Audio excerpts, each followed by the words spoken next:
আরে আমরা এমন নবীর উম্মত যেই উম্মত ঘুমাইলেও নেক লেখা হয়, যে উম্মত ঘুমাইলেও বেতন দেওয়া হয়। বলেন সুবহানাল্লাহ। অন্যান্য নবীর উম্মতরা ঘুমাইলে নেকি লেখা হতো না, কিন্তু এমন নবী আমরা পেয়েছি, ওই নবীর কোন উম্মত যদি ইশারে নামাজ পড়ে ঘুমিয়ে যায়, ফজর নামাজ যদি ঘুম থেকে উঠে আদায় করে, আল্লাহর নবী বলেন, ও আমার উম্মত, ইশারে নামাজ পড়ে যদি তুমি ঘুমিয়ে যাও, ফজরের নামাজ যদি তোমরা আদায় করো, সারা রাত ইবাদত করলে যে আমল নামাজে নেক লেখা হতো, আল্লাহ রাব্বুল আলামিন ঘুমানোর কারণেও ওই কিরামান কাতিবিন দিয়ে আমার আমল নামা লিখতে থাকে। দুনিয়ার মধ্যে ব্যবসা নিয়ে ব্যস্ত থাকে, জমির কাজ নিয়ে ব্যস্ত থাকে, পারিবারিক নিয়ে ব্যস্ত থাকে, সমাজ নিয়ে ব্যস্ত থাকে, এমনি ঘরের মধ্যে বসে থাকে বন্ধু, তাদের জন্য আমার আল্লাহ ঘোষণা করেছেন তারা কোনোদিন মুমিন বান্দা হতে পারে না, মুমিন বান্দা হতে পারে না। কথা বলেন ঠিক কিনা? ওয়াদারু বাই যালিকুম খায়রুল লাকুম ইন কুনতুম তা'লামুন। বান্দারে, তোমরা আমি আল্লাহকে স্মরণ করতে করতে আমি আল্লাহর রহমত পাওয়ার জন্য জুমার নামাজে শামিল হয়ে যাও। এটা কার কথা? তাহলে আল্লাহ তাআলা বলতেছেন, বান্দারে, জুমার যখন আজান হয়ে যাবে, দুনিয়ার সমস্ত কাজকর্ম সঙ্গে সঙ্গে বন্ধ করে দিতে হবে।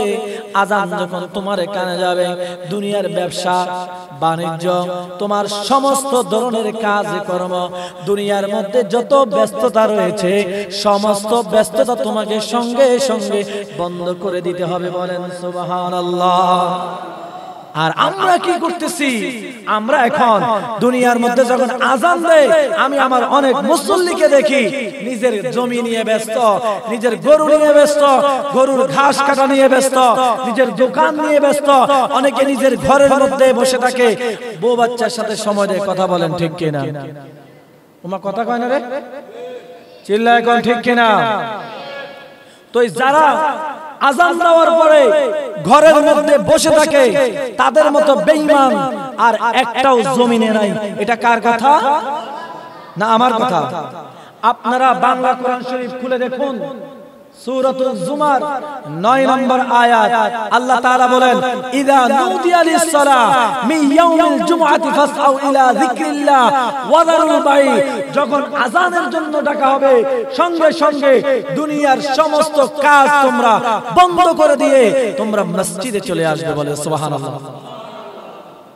কিন্তু এই পৃথিবীর মধ্যে 4 লক্ষ জীব রয়েছে। কয় লক্ষ বাবা? কথা কয় না, কয় লক্ষ? 4 লক্ষ জীব রয়েছে এই পৃথিবীর মধ্যে। আমার আল্লাহ রাব্বুল আলামিন 4 লক্ষ জীব বানিয়েছেন। কুকুর আছে না নাই? বিড়াল আছে না নাই? আর অন্যান্য পশু পাখি আছে না নাই? মাছ আছে না নাই? পৃথিবীর মধ্যে 4 লক্ষ জীব রয়েছে। আপনি দেখবেন, একটা কুকুরকে যদি আপনি খাওয়ান, একটা কুকুরকে যদি আপনি বাড়ির মধ্যে রেখে পালেন, তাকে 3 বেলা খাবার দেন, আমার আল্লাহ রাব্বুল আলামিন ওই কুকুরকে হুকুম দিয়ে দিলেন, ও কুকুর, আমার বান্দা যখন তোকে খাওয়াইবে, খবরদার খবরদার আমার বান্দার কোনো হুকুম তুই অমান্য করবি না। আল্লাহু আকবার। হে কুকুর, তুই আমার বান্দার কোনো হক নষ্ট করবি না। আমার বান্দা তোকে খাবার দিবে, ওই খাবার খেয়ে আমার বান্দার বাড়ি পাহারা দিবি। মনিবের সাথে কোনোদিন বেঈমানি করবি না, গাদ্দারি করবি না। পৃথিবীর মধ্যে যত ধরনের প্রাণী রয়েছে, কুকুর, বিড়াল, ব্যাঙ থেকে শুরু করে, হাতি থেকে শুরু করে, বন জঙ্গল আর সমস্ত পশু পাখিরা আমার আল্লাহর নামে জিকির করতে থাকে। বলেন সুবহানাল্লাহ। একটা প্রাণীও আমার আল্লাহর জিকির থেকে বিমগ্ন হয় না, সব সময় আমার আল্লাহর নামে জিকির করে। বলি সুবহানাল্লাহ।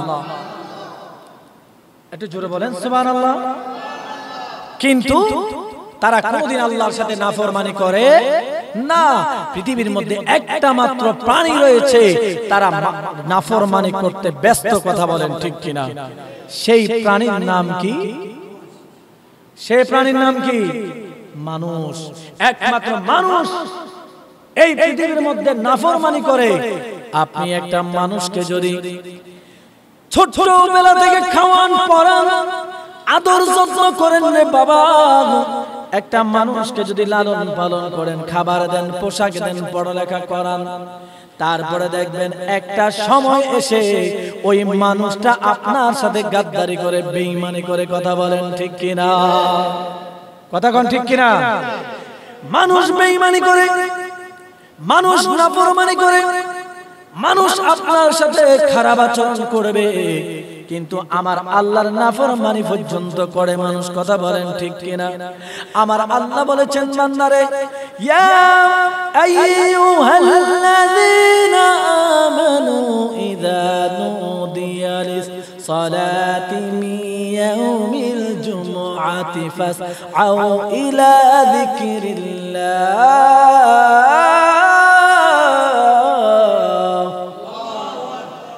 ও বান্দা, ও আমার গোলাম, ও আমার বান্দা, আদরের বান্দারে, যখন জুমার নামাজের আদেশ করা হবে, সালাতের জন্য আদেশ করা হবে, আজান শোনা মাত্র মসজিদের দিকে রওনা হবে জিকির করে করে। বান্দা তুমি জানোনি আজান দেওয়ার পরে তুমি বান্দা যখন গোসল করে পাক পবিত্র হয়ে আতর দিয়ে সুন্দর জামা কাপড় পরে বান্দা তুমি যখন মসজিদের দিকে আসতে থাকো, ও বান্দা তুমি জানোনি আল্লাহর নবী বলেন, ও আমার উম্মত, আল্লাহ রাব্বুল আলামিন আমার ওই উম্মতের আমলনামায় ঘর থেকে মসজিদ পর্যন্ত আসা যতটা কদম দেওয়া হয়, প্রত্যেকটা কদমে কদমে আমার আল্লাহ সওয়াব লিখে দেন। সবাই ঘুমায়, একটু সুবহানাল্লাহ কয় না রে? একটু জোরে বলেন সুবহানাল্লাহ। কার কথা? আল্লাহর কথা।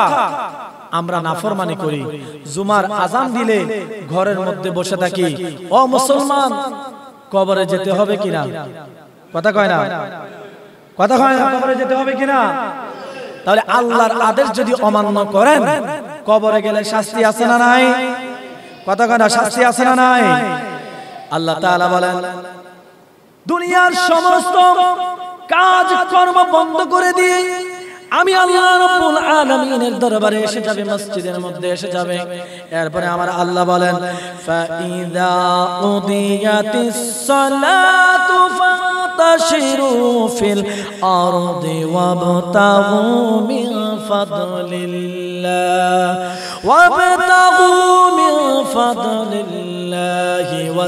ওয়াযকুরুল্লাহা কাসীরান লাআল্লাকুম তুফলিহুন।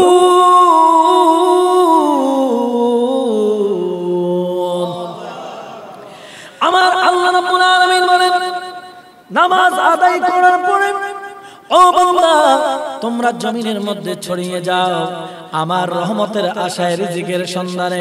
আমি আল্লাহ জিকির করবে আর তোমার রিজিকের সন্ধান করবে, আর আমি আল্লাহ রাব্বুল আলামিনের প্রশংসা করতে থাকবে। এটা জোরে বলেন সুবহানাল্লাহ। এটা কার কথা? এখন দেখেন ইসলাম কত সুন্দর, আমার আল্লাহ কত সুন্দর আইন করে দিয়েছেন, নিয়ম করে দিয়েছেন।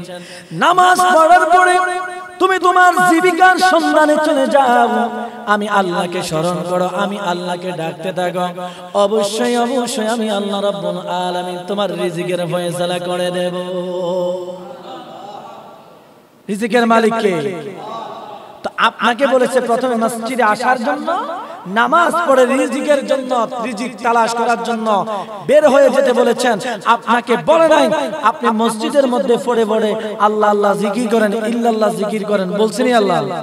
ইসলামের মধ্যে বৈরাগ্যের কোন স্থান নাই। বউ বাচ্চা বাদ দিয়া, দুনিয়া বাদ দিয়া ঘর একটার মধ্যে হইরা বন্দেগী করবেন, এই সিস্টেম ইসলামে ঘোষণা করেছেন কে? ঘোষণা করেছেন কে? তো যারা ভণ্ডামি করে, বউরে খাবার দেয় না, সন্তানদের খাবার দেয় না, বাপ মারে খাবার দেয় না, তারা যদি বইরে গইয়া লাল শালু বইরা একবার আস্তানা একটা মারে বইয়ে থাকে, সে কি আল্লাহর কোরআনের পক্ষে বললো না বিপক্ষে বললো? আরে কথা কথা, বিপক্ষে না পক্ষে? তাহলে ইসলামের মধ্যে বৈরাগ্যের কোন স্থান? কথা কথা, বৈরাগ্যের কোন স্থান? বন্ধুরে আমার গভীর মনোযোগ, জুমার দিনের অনেক বরকত ফজিলত আল্লাহ রাব্বুল আলামিন কোরআনুল কারীমে একটা সূরা নাযিল করে দিলেন। সেই সূরাটার নাম হলো সূরাতুল জুমা। এত বরকতময় দিন, এত বরকতময় দিন, স্বয়ং আল্লাহ রাব্বুল আলামিন সরাসরি কোরআনের মধ্যে সূরা নাযিল করে দিয়েছেন। বলেন সুবহানাল্লাহ। ও বন্ধু, এই দুনিয়া দুনিয়া দুনিয়া করে করে আমরা আল্লাহকে ভুলে যাচ্ছি, আল্লাহর হুকুম আমরা অমান্য করতেছি, নাফরমানি করতেছি। ও বন্ধু, একবারও ভাবি না ওই কবরের মধ্যে আমাদের যেতে হবে। কথা বলেন ঠিক কিনা? এই জুমার দিন এটা সবচেয়ে বড় ঈদের দিন। বলেন সুবহানাল্লাহ। ইন্না ইয়াউমাল জুমআতি সাইয়্যিদুল আইয়াম। বলেন আল্লাহু আকবার। রহমাতুল লিল আলামিন নবী বলেন, সরকার দু আলম নবী বলেন, ইন্না ইয়াউমাল জুমআতি সাইয়্যিদুল আইয়াম। ও আমার উম্মত, এই জুমার দিন হলো পৃথিবীর মধ্যে যত দিন আছে, যত দিন রয়েছে, সমস্ত দিনের সরদার হলো জুমার দিন। বলেন সুবহানাল্লাহ। একটু জোরে বলেন না সুবহানাল্লাহ। সমস্ত দিনের সবচেয়ে বড় সরদার হলো কে? এই জুমার দিন। বলেন সুবহানাল্লাহ। শুধু তাই নয়, আপনার আমার নবী বলেন, ওয়া আযামুহা ইনদাল্লাহ। ও পৃথিবীর মানুষ, এই জুমার দিন হলো পৃথিবীর মধ্যে সবচেয়ে বড় দিন। বলেন সুবহানাল্লাহ। ওয়া আযামুহা ইনদাল্লাহ। আল্লাহর কাছে সবচেয়ে বড় দিনের নাম হলো জুমার দিন। বলেন সুবহানাল্লাহ। শুধু তাই নয়, আমার নবী আপনার নবী বলেন, ও আমার উম্মত, মিয়াউমিল আদহা ওয়া ইয়াউমিল ফিতর। আমরা ঈদুল ফিতরের নামাজ পড়ি কি পড়ি না? এই কথা কয় না, ঈদুল ফিতরের নামাজ পড়ি কি পড়ি না? পড়ি কিনা? ওই ঈদুল আজহার চাইতে, ঈদুল ফিতরের চাইতে আমার নবী বলেন জুমার দিন সবচেয়ে বড় ঈদ, সবচেয়ে সম্মানিত দিন, সবচেয়ে বড় দিন। জবান খুলে বলি সুবহানাল্লাহ। যারা দুই ঈদ নিয়ে লাফান, যারা দুই ঈদ নিয়ে লাফান সবচেয়ে বড়, আল্লাহর নবী বলতেছেন এই জুমার দিন দুই ঈদের চাইতেও বড়। বলি সুবহানাল্লাহ। ওয়া আযমুহা ইনদাল্লাহ মিন ইয়াউমিল আদহা ইয়াউমুল ফিতর। আল্লাহর নবী বলেন এই জুমার দিন পৃথিবীর সমস্ত দিনের চাইতে, ঈদের দিনের চাইতেও বড়। বলি সুবহানাল্লাহ। একটু জোরে বলেন সুবহানাল্লাহ। এমন বরকতময় দিন, এমন বরকতময় নামাজ জুমার দিন। তাহলে নামাজের আজান দেওয়ার সঙ্গে সঙ্গে, নামাজের আদেশ পাওয়ার সঙ্গে সঙ্গে মসজিদে আসার দরকার আছে না নাই? যারা আজানের সঙ্গে আসে না তারা নাফরমানি করে কার সাথে? যারা খুতবার আগে দিয়ে আসে, হুজুরের পিছনে 2 রাকাত নামাজ পড়ে চলে যায়, তারা হচ্ছে নাফরমান। এটা আমার কথা নয়, এটা কার কথা? আল্লাহ বলেছেন আজানের সঙ্গে সঙ্গে তোমার দুনিয়ার সমস্ত কাজগুলি বন্ধ করে দাও, ব্যবসা বন্ধ করে দাও, বাণিজ্য বন্ধ করে দাও, সামাজিক কাজ বন্ধ করে দাও, তোমার সমস্ত যাবতীয় ব্যস্ততা তুমি বন্ধ করে দাও।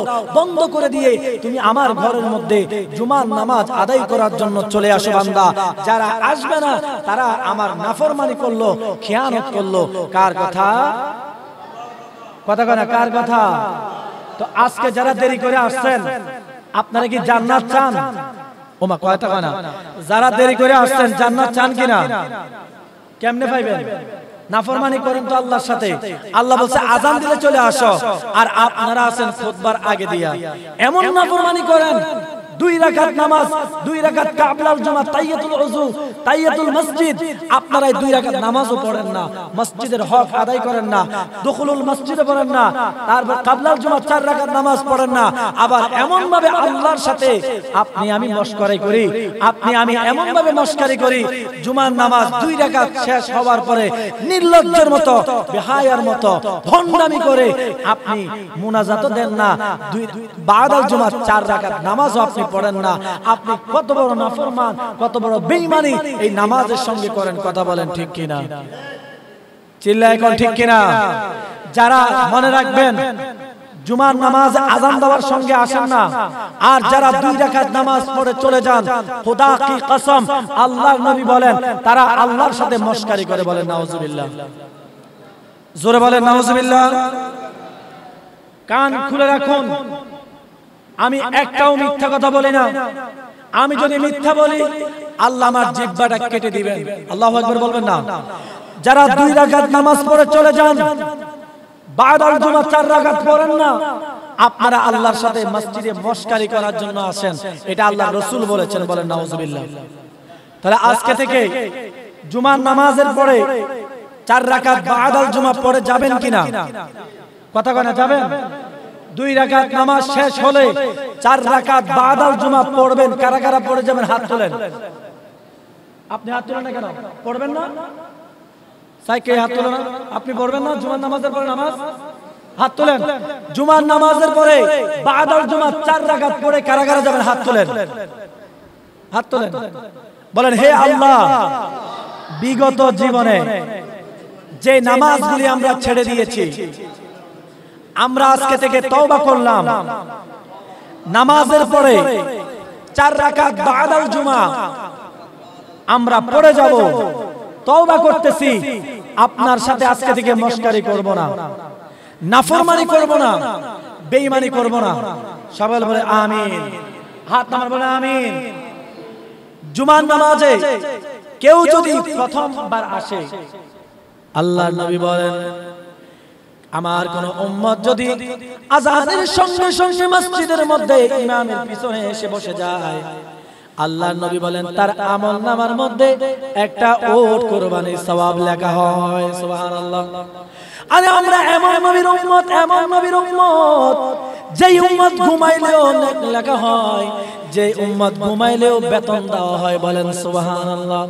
অন্যান্য নবীর উম্মতরা ঘুমাইলে নেকি লেখা হতো না, কিন্তু এমন নবী আমরা পেয়েছি, ওই নবীর কোন উম্মত যদি ইশার নামাজ পড়ে ঘুমিয়ে যায়, ফজর নামাজ যদি ঘুম থেকে উঠে আদায় করে, আল্লাহর নবী বলেন, ও আমার উম্মত, ইশার নামাজ পড়ে যদি তুমি ঘুমিয়ে যাও, ফজরের নামাজ যদি তোমরা আদায় করো, সারা রাত ইবাদত করলে যে আমল নামাজে নেক লেখা হতো, আল্লাহ রাব্বুল আলামিন ঘুমানোর কারণেও ওই কিরামান কাতিবিন দিয়ে তোমার আমলনামা লিখতে থাকে। আমরা না ঘুমিয়ে যাই, কিরামান কাতিবিন ঘুমায়। কিরামান কাতিবিন কি ঘুমায়? না না না। আল্লাহ তাআলা বলেন, কিরামান কাতিবিনা ইয়ালামুনা মা তাফআলুন।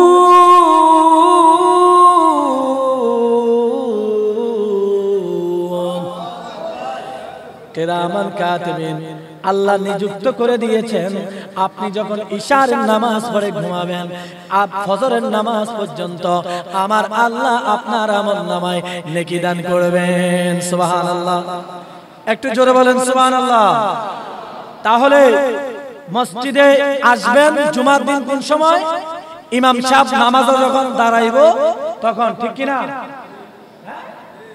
ইমাম সাহেব যখন নামাজে দাঁড়াইবে তখন মসজিদে আসবেন জুমার দিন। কেন? আরে কথা কয় না। ইমাম যখন খুতবা দিবেন এর পূর্বে আপনারা আযান দেওয়ার সঙ্গে সঙ্গে মসজিদে আসবেন, দুখুলুল মসজিদ পড়বেন, তাহিয়াতুল ওযু পড়বেন, 4 রাকাত কাবলাল জুমা পড়বেন। অবশ্যই ঈদের দিনে যে সওয়াব পাবেন এর চেয়ে 3 গুণ বেশি আল্লাহ সওয়াব বান্দার আমলনামায় দিবেন। বলি সুবহানাল্লাহ। তাহলে আযান দিলে দুনিয়ার সমস্ত কাজ বন্ধ করবেন কিনা? ইনশাআল্লাহ বলে না। আযান, জুমার আযান দেওয়ার সঙ্গে সঙ্গে দুনিয়ার সমস্ত কাজ বন্ধ করবেন কিনা? অনেকে করতো না, বন্ধ করবেন কিনা? বলেন ইনশাআল্লাহ। ইনশাআল্লাহ আগামী জুমা থেকে আযান দেওয়ার সঙ্গে সঙ্গে দুনিয়ার সমস্ত কাজ বন্ধ করে দিবেন। এটা আল্লাহর হুকুম। আল্লাহ তাআলা বলেছেন, ইয়া আইয়ুহাল্লাযীনা আমানু ইযা নুদিয়া লিস-সালাতি মিন ইয়াউমিল জুমআহ ফাসআউ ইলা যিকরিল্লাহি ওয়া যারুল বাই' যালিকুম খায়রুল লাকুম ইন কুনতুম তা'লামুন। আল্লাহ তাআলা বলেন, আযান দেওয়ার সঙ্গে সঙ্গে দুনিয়ার সমস্ত কাজ বন্ধ করে দেওয়া আমি আল্লাহর আদেশ। বলেন সুবহানাল্লাহ। আল্লাহ তাআলা আমাদের প্রত্যেককে বুঝার তৌফিক দান করুক। সকলে বলে আমিন।